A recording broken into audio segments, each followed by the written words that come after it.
दोस्तों गजब हो गया। मोदी के मंच के सामने लगने लगे राहुल के नारे।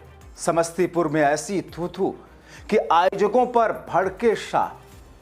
स्वागत है आप सभी का। आप देख रहे हैं द राजनीति का विशेष सेगमेंट खबर और विश्लेषण। मैं हूं जब्बार खान। दोस्तों आखिर भारतीय जनता पार्टी की तरफ से मोदी जब बिहार पहुंचे समस्तीपुर, तो ऐसा क्या हुआ कि वहां पर सारी की सारी रणनीति बीजेपी की ध्वस्त होती नजर आई।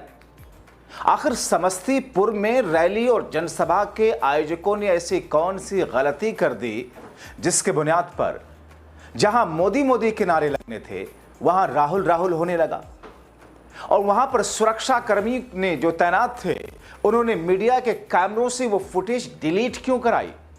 विस्तार से दोस्तों आपको सब कुछ बताते हैं। अगले चंद मिनट मेरे साथ में बने रहें। दोस्तों मोदी तो गए थे बिहार में मोदी कराने के लिए, और ऐसे में नारे लग गए राहुल के।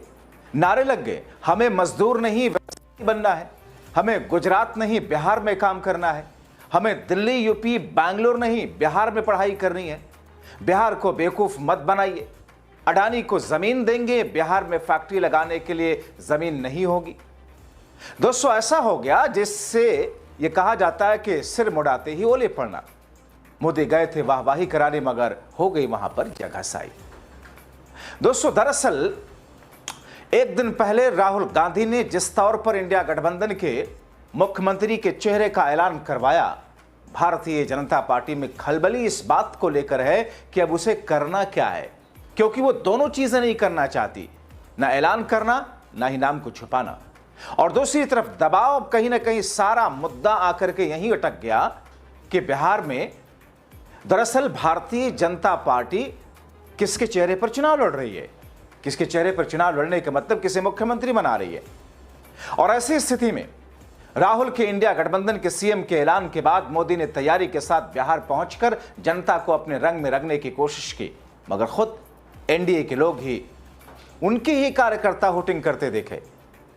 मगर दोस्तों कितना दुर्भाग्यपूर्ण और हिटलर शाही वाला रवैया कि जिन कैमरों ने उन विजुअल्स को कैप्चर किया, ऐसा कहा गया कि जैसे ही भीड़ से कुछ लोगों ने विरोध करना शुरू किया, वहां पर उस कैमरे से विजुअल डिलीट करा दिए गए। दोस्तों आपको सब कुछ बताऊंगा, मगर उससे पहले आपको जल्दी से बता देता हूं कि आखिर बिहार में मोदी ने कहा क्या कुछ है मन से और कैसे अपनी बातों में फंसते नजर आए। बीजेपी के खिलाफ मोदी कैसे बना। दोस्तों मोदी ने समस्तीपुर में कहा कि मैंने मॉरिशस के राष्ट्रपति को मखाना भेंट किया। मैंने जब इसके फायदे बताए तो आश्चर्यचकित हो गए। दुनिया के बाकी देशों में डेटा बहुत महंगा है मोबाइल फोन का, बिहार में 1 GB डेटा का भाव 1 कप चाय से ज्यादा नहीं। मोदी आगे कहते हैं कि कांग्रेस के समय में बिहार को जितना पैसा मिलता था उससे 3 गुना ज्यादा पैसा एनडीए सरकार ने बिहार को विकास के लिए दिया है। आरजेडी कांग्रेस के लोग, जिनको लेकर मोदी कहते हैं कि उनके नेता तो जमानत पर हैं। अब दोस्तों जिस बिहार में भारतीय जनता पार्टी की जदयू गठबंधन की सरकार है पिछले 20 वर्षों से, उन बिहार वासियों के लिए मोदी ये कहते हैं कि हमने तुम्हें डेटा सस्ता दिया। तो क्या डेटा सिर्फ बिहार वासियों को सस्ता दिया है? देश के दूसरे हिस्सों से बिहार के लिए क्या अलग किया आपने? 20 वर्षों से आपकी सरकार है। दोस्तों हर राज्य की अलग अलग समस्याएं होती हैं, हर जगह की अलग अलग मुश्किलें होती हैं, अलग अलग मुद्दे होते हैं। उन मुद्दों को हल करने के लिए, विकास के लिए, आप देखें हिमाचल प्रदेश के मुद्दे, उत्तराखंड के मुद्दे कुछ और हैं, दक्षिण भारत के मुद्दे कुछ और होंगे, केरला के मुद्दे कुछ और होंगे, बिहार के मुद्दे कुछ और हैं, यूपी के मुद्दे कुछ और होंगे, दिल्ली के मुद्दे कुछ और होंगे। दोस्तों बिहार, यूपी, राजस्थान, मध्य प्रदेश जैसे पिछड़े राज्यों में कहा जाएगा कि साहब अरे ग्रामीण इलाकों की हालत दयनीय है, सड़कें नहीं, स्कूल बद से बदतर हैं, बिजली नहीं।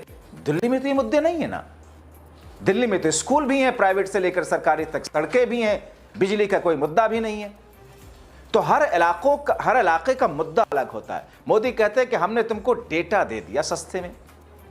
मोदी कहते हैं कि हमने मखाना मॉरिशस के राष्ट्रीय अध्यक्ष को गिफ्ट किया बिहार का, बिहार में बनता है, बिहार का विकास हो गया। 20 वर्षों में मखाना बोर्ड आपने बना करके बिहार के लोगों को बेवकूफ बनाने का काम किया। शाह कहते हैं कि बिहार में जमीन नहीं कि वहां पर फैक्ट्रियां लगाई जाए, मगर अडानी के लिए हजारों एकड़ जमीन तो दे दी जाती है एक झटके में, फैक्ट्रियां नहीं लगाएंगे।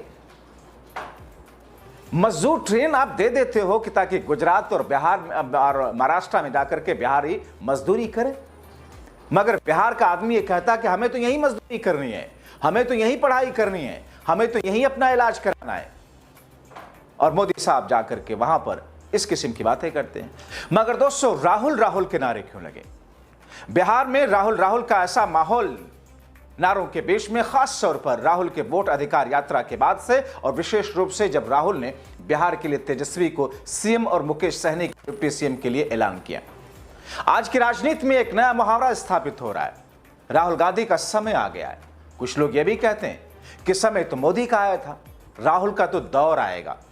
बढ़ती लोकप्रियता के कारण गोदी मीडिया भी राहुल को दिखाने और उन पर बात करने को मजबूर है। आप देख रहे हैं राहुल के बारे में आज एक बात स्थापित है, जो कहते हैं वो करते हैं। चेतराम मोची से लेकर हरियाणा के किसान महिलाएं इसके उदाहरण हैं।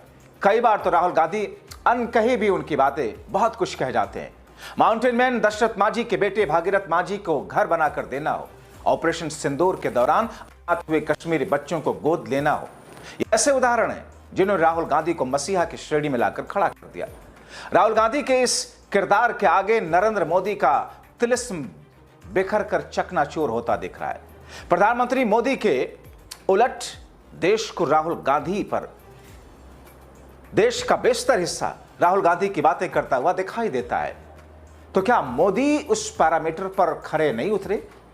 राहुल गांधी ने कहे अनकहे वादे को हमेशा निभाया। हरिओम वाल्मीकि के परिवार से कुछ वादे किए, हरिओम के बच्चे की पढ़ाई, उनके मां के इलाज के बंदोबस्त करने का वादा कर रहे। योगी सरकार के धमकाने के बावजूद हरिओम की बहन ने कहा कि राहुल गांधी हमारे मसीहा हैं। दरअसल राहुल गांधी सत्ता के लिए नहीं बल्कि सत्य की राजनीति करते हैं, ऐसा कहा जा रहा है। मन की नहीं, मनुष्यता की राजनीति करते हैं। कई राजनीतिक बुद्धिजीवी कह रहे हैं कि राहुल गांधी आज की राजनीति के दलित हैं। सदियों से दलित समाज ब्राह्मणवादियों के बहिष्कार और प्रताड़ना का शिकार रहा। अपमान, घृणा और तिरस्कार ने इसके आत्मबल को छलनी किया, वंचना के बेड़ियों में कैद हुआ। नरेंद्र मोदी और योगी आदित्यनाथ की सरकारें आरएसएस के स्वयंसेवकों, हिंदुत्ववादी गिरोहों, भाजपाई आईटी सेल के 2 टकिया ट्विटर एजेंटों द्वारा राहुल गांधी का अपमान आपने लगातार देखा, तिरस्कार देखा, चरित्रानंद देखा, मजाक बनाना देखा, गालियां दी गई, यहां तक कि उनकी मां सोनिया गांधी, बहन प्रियंका गांधी को अपमानित किया गया। राहुल को कमजोर करने की साजिश लगातार की जाती रही। राहुल टोटी नहीं, शायद यही वजह है कि उनके प्रति जब उन्होंने भारत जोड़ो यात्रा शुरू की और वोट चोरी यात्रा पर जिस अंदाज में बिहार से मुहिम की शुरुआत की, तो लोगों का शायद भरोसा और बढ़ा। दलितों की पीड़ा को, महिलाओं की वेदना को, आदिवासियों की बेबसी को, अल्पसंख्यकों की असुरक्षा की भावना के आगे राहुल को अपना अपमान छोटा महसूस होने लगा। और शायद यही वजह थी कि उत्तर प्रदेश के रायबरेली में योगीराज में जब कुछ दबंगी एक दलित शख्स को मारते हुए, पीटते हुए कह रहे थे हम बाबा वाले हैं, हमें हमारा कोई कुछ नहीं बिगाड़ सकता, तो शख्स के मुंह पर राहुल का नाम था। 90 के दशक में काशीराम दलित केंद्रित बहुजन राजनीति किस तरीके से खड़ा किया उन्होंने, सामूहिक राजनीति का चेतना का आभार हुआ। मायावती देश के सबसे बड़े सूबे उत्तर प्रदेश की 4 बार की मुख्यमंत्री बनी। लेकिन इन तमाम चीजों के बावजूद दलित राजनीति कमजोर हुई। बीजेपी और आरएसएस की हिंदुत्ववादी राजनीति नव ब्राह्मणवाद पर आधारित रही। दलितों को गुलाम बनाकर रखने वाली मनुवादी प्रवृत्ति फिर से जीवित हो उठी और इसको लोगों ने देखा है। और नतीजतन सामाजिक स्तर पर दलितों के खिलाफ होने वाला अन्याय, अत्याचार बढ़ा। हिंदुत्ववादी सत्ता ने संविधान में प्रदत्त दलितों के अधिकारों की बेमानी सा बना दिया। 2024 के लोकसभा चुनाव में उन्होंने संविधान मिटाने का ऐलान ही कर दिया। लेकिन राहुल गांधी ने गांधी, नेहरू, अंबेडकर की विरासत को आगे बढ़ाते हुए संविधान की रक्षा का संकल्प लिया। हाल में राहुल गांधी ने हाथ में संविधान की किताब लेकर हिंदुत्ववादी सत्ता को चुनौती दी, तो समूचा दलित समाज उनके साथ में खड़ा होता नजर आया और नतीजतन 303 से खिसक कर 240 पर बीजेपी को सिमटा दिया। यह राहुल गांधी की ताकत थी। और इतना ही नहीं दोस्तों, आरक्षण, शिक्षा, सरकार, नौकरियों जैसे मुद्दों की तो बात राहुल गांधी कर ही रहे हैं। अलबत्ता सबसे बड़ी बात, मनुस्मृति मनुवादी मानसिकता पर हमले खुलकर करते हैं। याद कीजिए, वही भाषा है जिसे कभी मान्यवर काशीराम बोला करते थे। पूरी बौद्धिकता और संवेदनशीलता के साथ राहुल गांधी आज दलितों के अधिकारों के लिए खड़े हैं।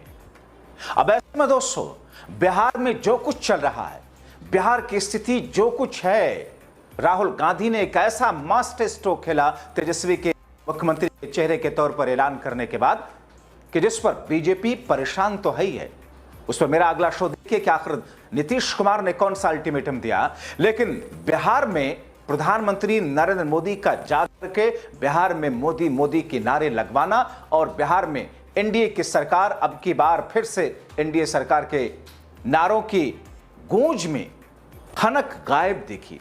नारों की गूंज में विश्वास, आत्मविश्वास खत्म दिखा, बल्कि उल्टे उनके सामने राहुल राहुल के नारे लगे। क्योंकि बिहार अब यह कह रहा है, हमें फैक्ट्रियां चाहिए, मजदूरी अपने प्रदेश में करनी है, पढ़ाई अपने प्रदेश में करनी है, हमें इलाज अपने ही प्रदेश में कराना है, हम स्वावलंबी बनना चाहते हैं। सिर्फ 10,000 रुपए 3 महीना देकर महिलाओं की वोट खरीदने से नहीं होता है मोदी जी। आप क्या सोचते हैं? अपनी राय कमेंट बॉक्स में जरूर लिखें। अभी के लिए इतना ही, बहुत शुक्रिया।